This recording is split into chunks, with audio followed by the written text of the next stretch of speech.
Hello, Allison. I am going to catch you up on what you missed this week in art. So what we did on the week of the 26th to the 29th, I think that was yesterday. We finished, we did one project start to finish, and then we also started another one. So this was the project we started on Monday. We learned and talked about 11 different watercolor techniques.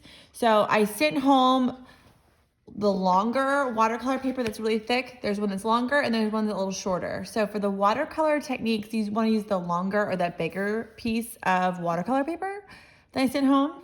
You'll want to get some sort of, we used washi tape in class, or some sort of thin tape that you can divide your sections.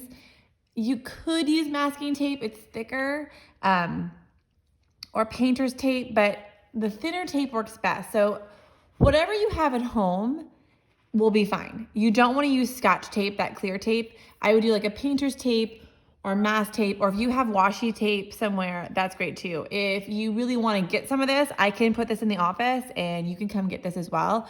Just let me know on this assignment and I can definitely have this in the office to come pick up.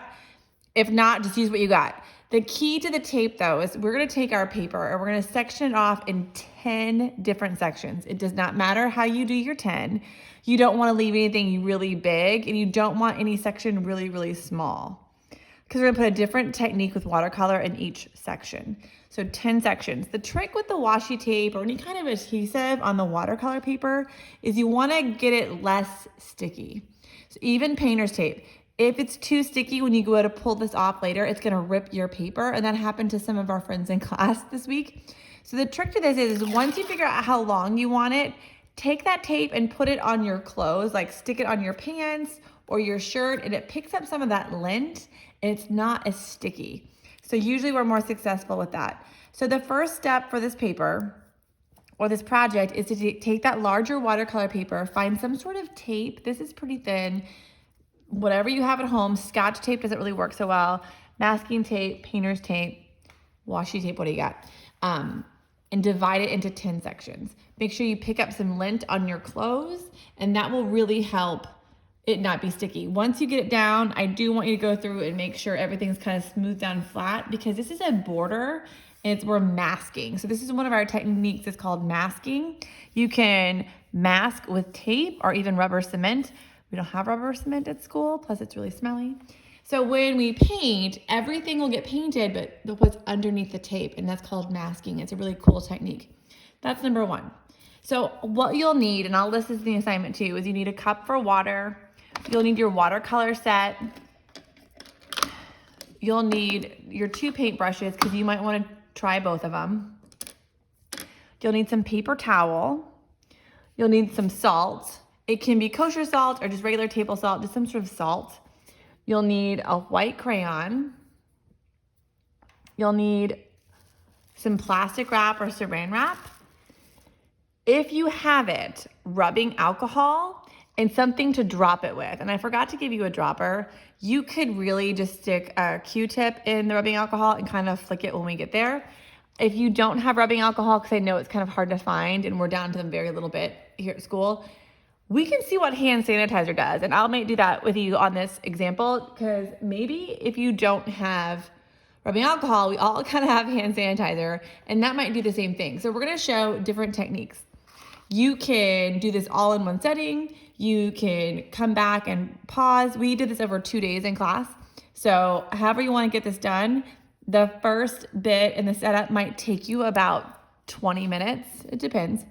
I'm gonna try and not have you watch me paint every single thing full. So there might be some places where I talk and speed through things. We'll just see how this goes. So when you're using watercolor, I know you're pretty artistic and you use lots of different mediums, but watercolor should be wet. Hopefully your kit is not as dirty as this one. Me and James had to switch ours, but so your kit, I take out all the browns and blacks at the beginning. I know, excuse the mess. So you have your red, orange, and yellow. Then it goes green, then it's blue, purple, magenta, and then this is turquoise. So they're all nice bright colors. You can use whatever colors you want. any ones you want. Just remember, like your cool colors and your warm colors don't mix as pretty as if you mix these colors together. But so we're using watercolors. We kind of went through how I sing the little rhyme in kindergarten, because I don't think you guys have ever watercolored with me, because 6th grade was animation and last year we sewed and stuff. So you always want lots of water on your paintbrush. A lot of the issues I see in middle school especially is you're treating watercolor like you treat tempera paint or acrylic paint, stuff that's really thick and opaque. Watercolor is supposed to be translucent. It should look like you're painting with puddles of color. You should use the tip of your paintbrush like a ballerina shoe. Keep it flowy. You can always darken it, but you always want to work light and build up color, if that makes sense. So we always swish our brush. So we say swish, swish, swish, drip, and then we go into the color you want, and either we say wiggle, wiggle, or tickle, tickle in kindergarten, but I just don't want you scrubbing and spinning. We're not trying to get salsa on chips. We're not stirring any soup. You just want to put a little bit of water on your watercolor set. Since your set is brand new and it probably has not been woken up, you might need to dab some color on it first. It's okay to have puddles of water in your watercolor paints. That's fine.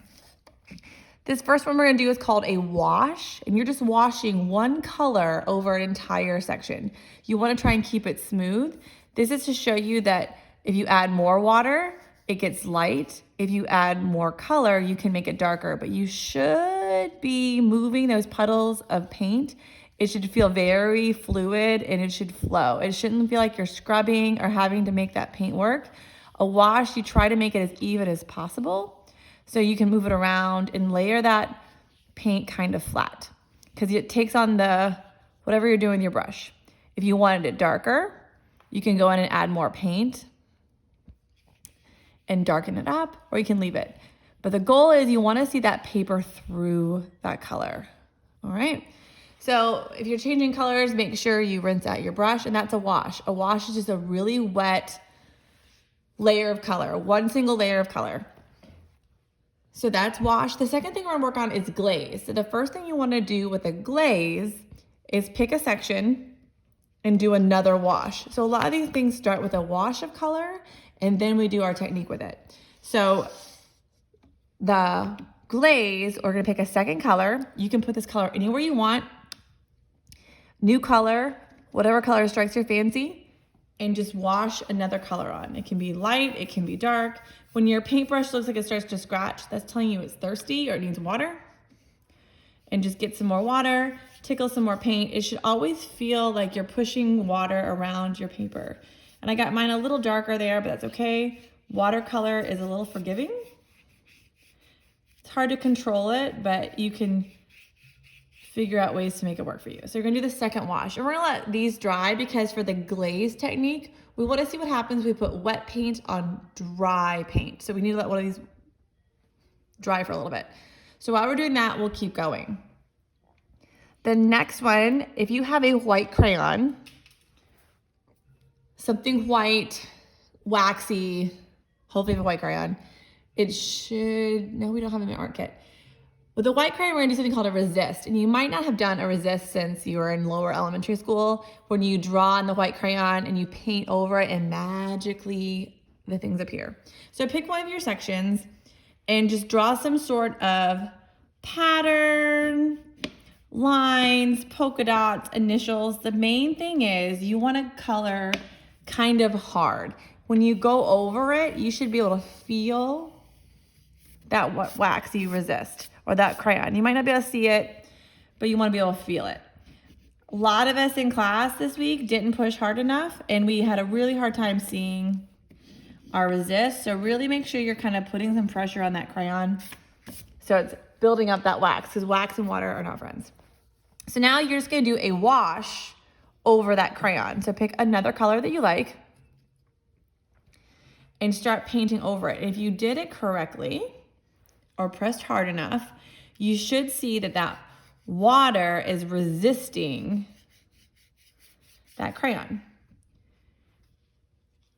When I'm grading these, I'm not looking for the beautiful design. I'm looking that you actually see that water and wax resist. It will bubble up. Hopefully you paint a little bit nicer than Mrs. Cole's doing, but you don't need to watch me. So I'm keeping my things really light, and that's okay. Even if you painted pretty dark, it should resist. See how it starts to bubble up? And that's what we want. That tells your paint that it's not supposed to go there. Okay. So we have wash, we're laying one dry, we have a resist. So now you need a piece of paper toweling, and we're gonna pick another color. This one works really better if it's a really strong color. Yellow is not your friend on this technique. It can still work if you really like it. I use like a dark pigmented color.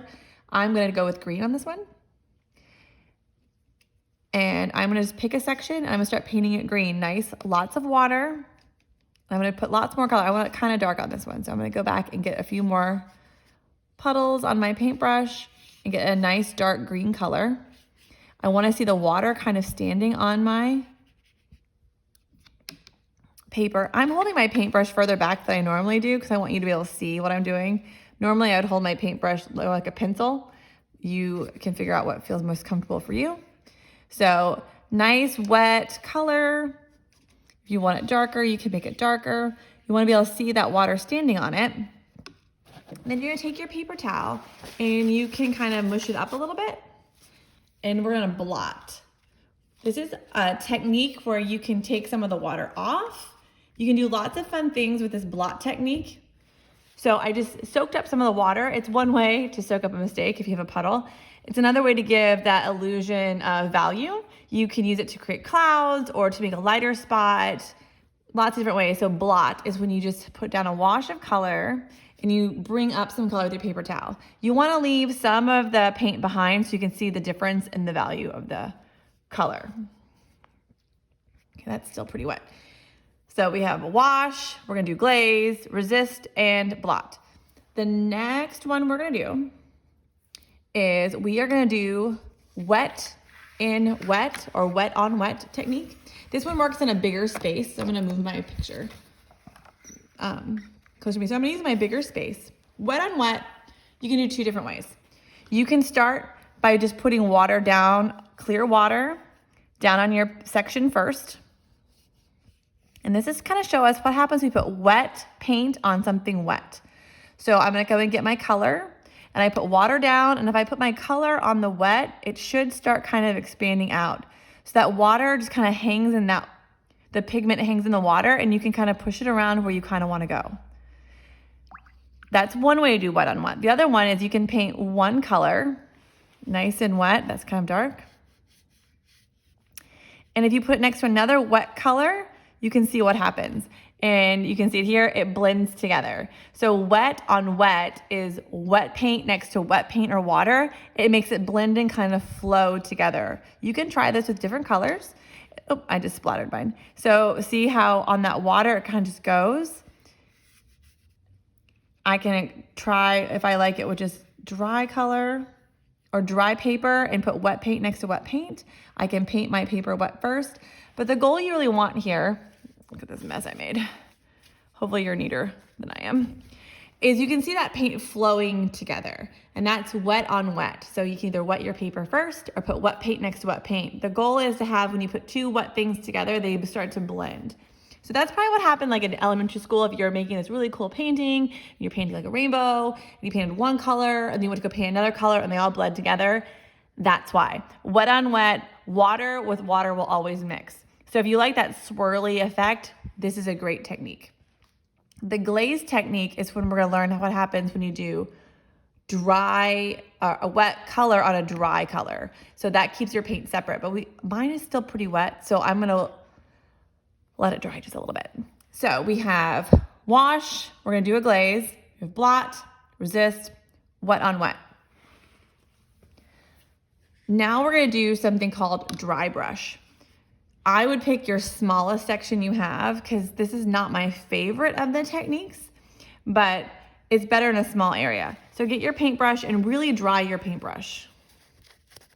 Use that paper towel and really make it dry. This is the only time you're gonna hear me say you wanna use a dry paintbrush in watercolor. So you wanna go into one of your colors that has a little bit of water in it. This works on most of the colors.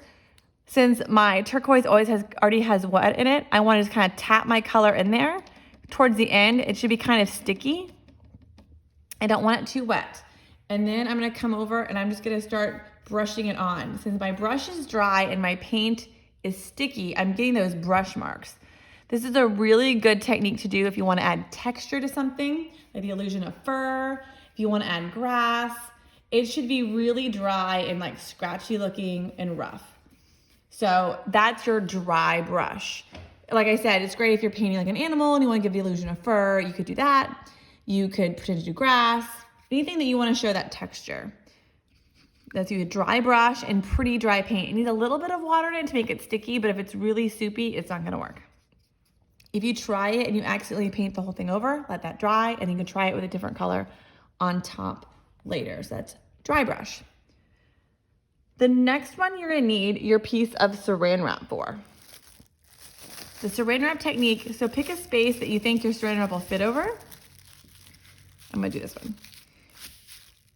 It works really good when you use darker colors or richer pigments. So like reds and oranges work. I love these cool colors, that's just my aesthetic. But you do whatever works for you. I would try to put, you can do one color, you can do two colors, you can do three colors. So do a wash or a wet on wet technique in this section or whatever section. You wanna see water standing. And then we're gonna push the plastic into it. So I'll show you really quick. I'll do some turquoise. If your tape comes up like mine, you just put it back. And I'm just gonna do a wet on wet without wetting my paper first. I'm gonna put a really wet turquoise down, make sure it stays with puddles on it, nothing too dry. And then I'm gonna come in and see what happens if I do a little blue too. So with the wet on wet, it happens here a little bit. So paint this however you want. My only request is it needs to be kind of darkly pigmented. So you need kind of a lot of paint, nice dark color. And nice and wet. And so once you have that done, take your plastic and kind of wrinkle it up a little bit. The more texture and wrinkles, the better. And then you really just kind of line it up and squish it down onto your paper. And just hold it. I made the kids hold it until the count of 10. It doesn't really matter how long you hold it. The water is gonna stick to the plastic and it's gonna stick. So push it down really good, nice and flat, and then release it and just let that sit for a while. You can kind of already see that the plastic's kind of blocking some of that color from absorbing into the paper, and that's gonna give us a really neat texture. So this is one of my favorites. Mine's popping up. Just hold it down a little bit more and go move on. So that's your saran wrap or your plastic wrap one, and we'll let that dry. My wet on wet's pretty wet. Now, we have 3 sections left and we have my 3 favorite techniques. So I'm still waiting for this one to dry a little bit. You'll need your salt for this. If you have one section that's a really smaller triangle, like I have this one, save that one for something different. So I'm gonna use this section here, it's kind of my medium section for my salt. So the salt you wanna do, like I've been saying, is you wanna put a nice rich color. You can mix colors here too if you want to see what happens when you mix a few colors together. I'm gonna put down some purple. You want this to be nice and wet. Again, wet and dark pigment. I'm just gonna use purple because it kind of goes with what I'm doing. I got a lot of pigment over here, so I'm just moving it. Go all the way to the edges of your tape. So I can see the water standing on my paper because I'm using lots of water. So you just wanna take some salt. And when you pinch the salt, you should just sprinkle it on your paper. And you can sprinkle it any way you want. And you know you did this right if it's instantly after you put the salt on, you start seeing that salt absorb the color. If you sprinkle the salt onto your section and it stays white like salt, you might need to go back and touch it up with a few drops of paint from your paintbrush. You can kind of cheat that a little bit. You're gonna leave that to dry. So a couple of these are things that you have to kind of sit and wait. So salt on a wash of a dark, wet pigment. We have our dry brush, our blot, our resist, our wet on wet, our plastic. I think my very first wash is pretty good now. So I'm gonna go back to number 2, which is our glaze. So this is one wash and this was another wash, which is just one color painted all over the top. This is pretty dry, so you wait till one of your sections of wash is pretty dry, and we're gonna do something called a glaze. And a glaze is how you layer colors in watercolor without them mixing. So how all these kind of colors mixed together because it was wet. If you are controlling and you don't want them to met and you want really nice defined things, Glaze is for you. So my base color is dry. I'm gonna go in with a different color or the same color, and I'm gonna draw some sort of pattern. And if your base is dry enough, your paint stays exactly where you leave it. So if this was a wet background, everything would blend together, but since the paint on the background had dried, wherever I'm painting, it stays, and that's a glaze. And another way you could do a glaze is if you're trying to layer up colors, and I did a really light purple, and I want a darker section, I could go back and paint dark purple over it, or even blue, and layer it. That's a really fun one to play with. But for the essence to show everybody what I mean, the difference between a glaze and a wet on wet is the background's dry before you paint, and the background's wet. So there's a huge difference, right? So we have wash, glaze, resist, blot, dry brush, salt, plastic. There's 2 more. This one's everybody's favorite in class. This is the rubbing alcohol. I'm gonna see if this will work with hand sanitizer too, in case you don't have rubbing alcohol at home. So in class, we use these little pipettes, and I come around and you squeeze out some rubbing alcohol. So we'll try that. If you don't have a pipette, because who does, you can use a Q-tip or your finger and kind of splash it on. You don't want to pour it. If you don't have rubbing alcohol, let's see what happens when you use just some hand sanitizer. We'll try it. So for this one, you want to do a wash, again, of at least 2 colors. Darker colors work better. Somebody did red and orange. It turned out really pretty. Again, I love these cool colors. That's what I work with. So the more colors you can layer on top of each other, the better. So I like to do the magenta and paint a nice dark wet layer of magenta. Again, the rule of watercolors, these techniques work best when you have dark pigment, lots of water, so you can see standing water kind of on your paper. Once you get enough purple, magenta, you can go into a different color. I like to do a little turquoise, and you can paint right on top. I'm gonna keep it nice and dark. Maybe I want to add a little of the purple too, because I like the way that looks. So just get in there, and you should be able to see that watercolor, and I can paint right over that magenta if I want, and the turquoise. So I can move that paint around. It's pretty wet. So if you have rubbing alcohol at home, and this is still wet, you can take a couple drops, and it kind of moves the pigment out of the way in the different layers.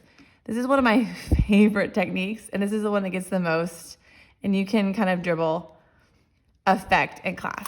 So that's rubbing alcohol. Let's see what happens if I use hand sanitizer. I'm gonna take some hand sanitizer, because this has alcohol in it. We'll see what works. And we'll see if we can drop some hand sanitizer down. Oh, yes. It does work. Good to know. So the hand sanitizer is on this side. So I just kind of put some in my hand, and I'm kind of flicking it down. Oh, I kind of like the way that looks better. So you can either drip rubbing alcohol, or you can drip some hand sanitizer. Even if you have the spray kind of, but that would be pretty cool. And what you should see is it's separating out those pigments and pushing them away from the alcohol. Alcohol and ink are not friends. And that's also how you get some of the stains with ink out of your clothes, with alcohol. So that's a really favorite technique. So carefully, or you can wait till everything dries, you want to get to your last section. Now you do have 2 different size paintbrushes in your kit. I prefer the bigger paintbrush, but if you want to see what happens with the little paintbrush, you can do that too. So this is called the gradient, and this one is the biggest wow factor I think I get outside the rubbing alcohol. If you have a section that has a triangle, start with the smallest part of your triangle at the top and go larger. This again works really well with a darker color. I don't have a lot of green, so I might do green. So what you want to do is you want to keep your paper dry. You want to get quite a bit of color on your brush for the top, and you want nice and dark. So I'm going to go back and add more color and really load up that color. So you want your darkest spot to be at the top part. maybe about more than a quarter, less than a third, okay? And see my color. Then rinse your brush really good. My color is kind of purple. Then you're gonna take the water, just a damp paintbrush. So it's a clean paintbrush with just water. And you're gonna go right underneath it and start painting that cool water and go kind of fast. And if you keep doing it, what's gonna happen is that pigment is gonna slowly bleed down into that water. So what we don't wanna do is pick up our paper and tilt it. Just let the paper and the water do its magic. And you can already kind of see, well, some of my purple leaked over. It's bleeding down. So what I'm looking for is really dark at the top and it's bleeding lighter as you go. My water was a little dirty and purpley, so it picked up some. And I dripped a couple, so hopefully yours is a little bit neater than mine. I was a little messy on the tape lines, but that's okay. So this is pretty much it. I don't have a dry example near me to show you, but what I want you to do is after you're all done, try not to move it too much. You might want to protect your table or make sure you can clean your table. I have a lot of pools of color, so I would just leave this here and kind of let it hang out until it's dry. And once it's dry, you can rub off the salt on your salt and you should see a texture underneath. This is dry. We'll pretend you'll just lift off your plastic straight up and you should see a really cool textured design from that plastic. When everything is dry and you've scraped the salt, you've taken off your plastic, if your paper curls, that's okay. But when it's dry, then I want you to carefully peel the tape. I will show you a picture of a finished example. I don't want to take the tape off here because if it runs, it's gonna make a mess. But if you start peeling it, I'll do this because dry. You'll get that really nice, we thought was very satisfying in art class. This was that masking technique, so you should get that white line. If you're peeling and your paper starts to rip, stop. Try to hold the rip close with your finger and pull slow. So just take your time. Once it's dry, you've scraped your salt, you've taken off your plastic, and you've removed all your masking tape. I'd like you to take a very clear picture showing me the whole paper and upload that to this assignment. And that is how I'll grade you on. You can also bring it into me when you come back to class, but I want to see the picture because I'm not sure if you'll come back before the trimester ends. So send a picture to me and I'll grade that picture, but if you'd like to turn it in to me when you come back to school, that's perfect because I'll keep it for the art show towards the end of the year. So that's it. This is your 11 watercolor techniques because we did 10 sections and then we did the masking makes 11. So have fun with this. Get creative. If you have any questions and the video didn't answer them, please email me. I'm happy to help you and we'll go from there. Have a great one. I'll talk to you later. Bye.